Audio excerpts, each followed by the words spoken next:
Hi everybody. It's Sunday, so I'm going to do Snuggle Sunday, which is with Diane at Lindy Bloom Nursery. And I'm also going to do my tag, which is Play Day Saturday. Plus a tag from Lisa Littles, which is random facts about me. We don't have Chrissy with us today, because Chrissy has got to have completely new batteries or I'm going to cry because she's not working. If that happens, I am going to cry. She better not be broke. Anyway, as you can tell, I'm not at home. I am upstairs at my daughter's as they've gone to Disneyland, somewhere where I can never go. But I have a dog walker coming in and my nurse has just come upstairs. It's a break for me, so. Anyway, Miss Madeline's missed you guys. Haven't you, Miss Madeline? And she's sitting on my favorite blanket. See, that's one thing with a portable, nursery like this. It comes with me, my beautiful Dumbo blanket from my very best friend. I really, really love her. And her pillow. Yes, we are in love, aren't we, Madeline? I've been in love with Madeline since the day I took her out of the box. Haven't I, Madeline? Yes, you're my sweetheart. And guess what Mommy forgot in the suitcase? I forgot socks. I forgot socks. Oh dear. Well, we'll start on the random facts about me. I'm 63 years old. I've beaten the odds in life a gazillion times, it feels like, but that's a big exaggeration. When my mom was pregnant with me, she went into a severe diabetic coma. And my dad had 6 little ones at home. And in 1960, the wife stayed at home and the husband went to work.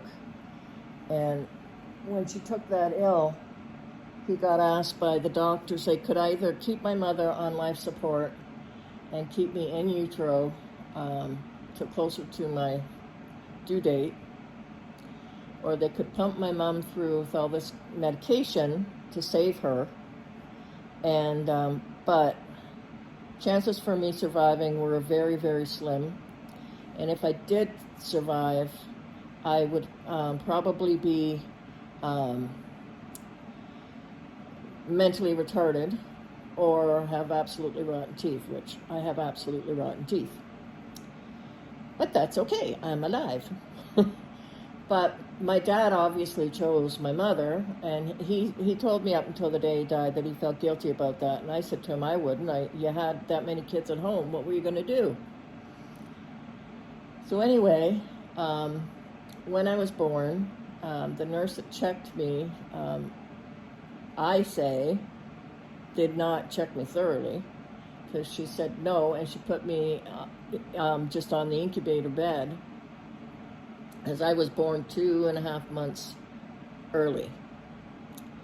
And they were working on my mom to save her, and turned around,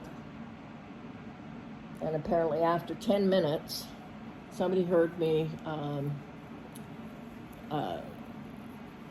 not crying, but cooing, not cooing either, but making noises, let's say that, making noises over in the bed. And they went over and they went, she isn't stillborn, she's here. And I have a high IQ, or I used to, so I wasn't mentally retarded, which is one of the things my one sister loves to tell me I am all the time, or when she used to talk to me. I come from a big family of 8 kids, 7 girls, 1 boy. 4 of my siblings have passed on, all of them before the age of 35. 2 of them, one was 5 and 1 was 9. And when I was 10 is when my brother died. And that one I remember very clearly. Oh, I'm putting this outfit on her. It's got flowers and it's pink. And it's got striped pink and white striped pants. And I didn't see my brother. I saw him the night before he died when they rushed him in the hospital. And I went to the funeral, but I still didn't see him. And so a year later, on the anniversary of his death, my dad took the day off work because he knew it'd be hard on my mom. And he was sitting at the breakfast table, and I come bounding out to the kitchen, happy as a lark. My dad said, calm down a bit. And I went, no, Jimmy's coming home today.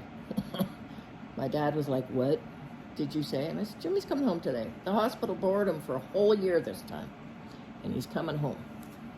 And he tried to explain, no, he died. And I said, nope, they're hiding him. So he took me that day and went through every broom closet, every room in the hospital. They allowed him to because he explained the situation. And because my brother's buried in England, you couldn't even take me to a gravesite.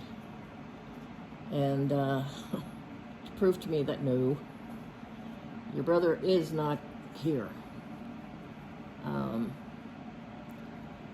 And that's when I noticed the difference with my mother, with me. I first noticed it because I was 10 when he died, and we went up to see my aunt for a couple of weeks, and she said something, Jimmy, look at that. It was a sleeping giant. And I looked and I said, Mommy, it's not Jimmy, it's me. And she looked at me, and at 10, she said to me, well, it should be Jimmy sitting here, not you. That affected me for a long time. There's my cutie. Let's change your bow. I did remember the bow this time, but just not the socks, guys. I got married at the age of 20. And I got ill at the age of 23 when I had my second child, my daughter.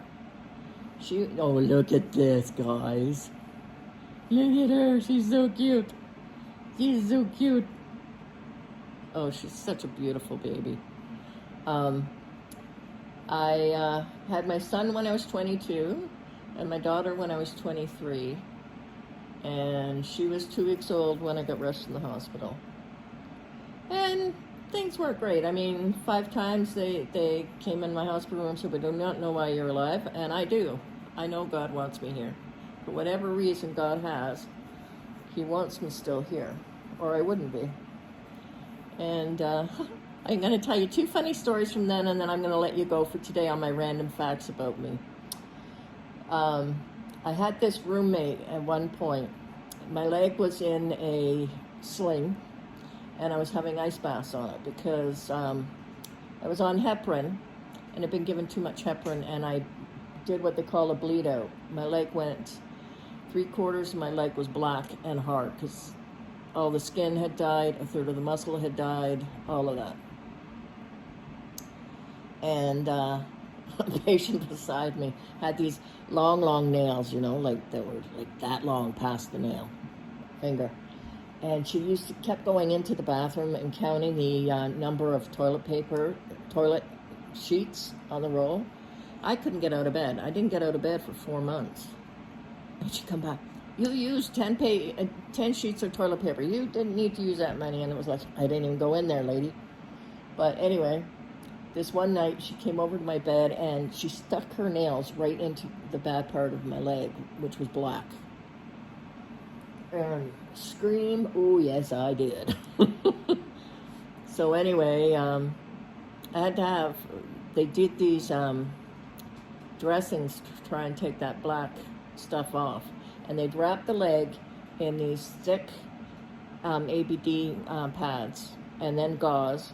And then they'd take this 4-gallon bottle of salt solution and soak it and let it dry for 8 hours. And then they'd cut the edge of this dressing and they'd rip it. They were trying to rip my skin off my body. It's called a dry debriding. I put up with that for about 10 days. I hated it. It hurt like the dickens. That I finally wanted the surgery.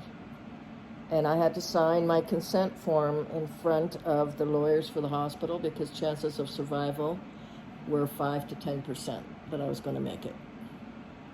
And I didn't care. I couldn't take it anymore. Well, they took off the 7 layers of skin, the fat that was on my leg, the insulating fat that's on your leg, and a third of the muscle all the way around. That's why I walk funny. That's why I walk with 2 canes. That's why I have the new disease in my leg now. But when they got to the bottom, because I used to be a nurse at that hospital, there were nurses apparently in the OR with tears in their eyes because that lady's fingerprints from her fingernails were in the muscle, in the good muscle. That's how far down she'd gotten them. And so yeah, that wasn't funny, but it was funny now. At the time, it wasn't to hear it. And the other funny one that I'm going to leave you with, I had an RN student nurse shortly after I had that surgery that they wanted to let her train with me, and I said fine. Now I had 2 IV boards on, one on each hand from, the fingers all the way back to the elbow, because I had 2 IVs in this hand with blood going in, 2 IVs with blood, and I had an IV on this side just for any extra medication or a quick access, and one for my heparin. Okay? She came in that morning and she set my breakfast tray up just picture perfect, like she would have passed that if there was a test for that. And she left, and it was the first time in 3 months that I was actually hungry. And she walked out. I couldn't open anything. I couldn't even pick up the toast. And I wanted that cup of tea so bad. She come back in the room, and I'm trying to tell her, and she's giving me heck for not eating, that I'm not going to get healthy if I don't eat, because I need the vitamins, and I'm trying to tell her, and she's talking over me. And she leaves. She takes the train, she leaves, so I'm still starving. She comes back in. She set me up for a perfect bed bath. The nice hot water, the soap on the side, the face cloth was in the water, the towel, everything was set up perfect. And she goes to leave, and I said, excuse me, please take a look at me. And she goes, you're fine, have a wash and I'll be back. And as she turned, she ran head smack into the head nurse on the floor. She said, I've watched you do this twice now. She said, go back and talk to the patient. Patient's trying to tell you something. She came and she looked at me for 5 minutes before she saw it, and I was waving my hands like this, because then you could see the green boards, like, hello. And she went, oh, I forgot. I had her said to her, it's on your worksheet. You've got 4 IVs you're looking after with her. Oh. So I had a really good laugh about that, because it was like, boy, oh boy, sometimes you might have the brains, but you don't have the class. Well, not class, it's not class. I don't know what the word is, but the know-how, But anyway, guys, that's my goofy stories, and that's some facts about me. I am an extreme animal lover, which is a good thing, because right now I am staying with 3 dogs, 2 cats. No, 4 dogs, because my dog's up here. 4 dogs and 2 cats. And I slept last night in a bed with a Great Dane, a cockapoo something. She's a big dog too. Daisy, who is a little dog like Sadie, and then there are 2 cats. And apparently the cats don't sleep with anybody normally. So, I must be an animal person. So take care, everybody, and I will see you all soon, and believe and trust in God, because he is there for you. You just have to ask him for his help, and he will be there.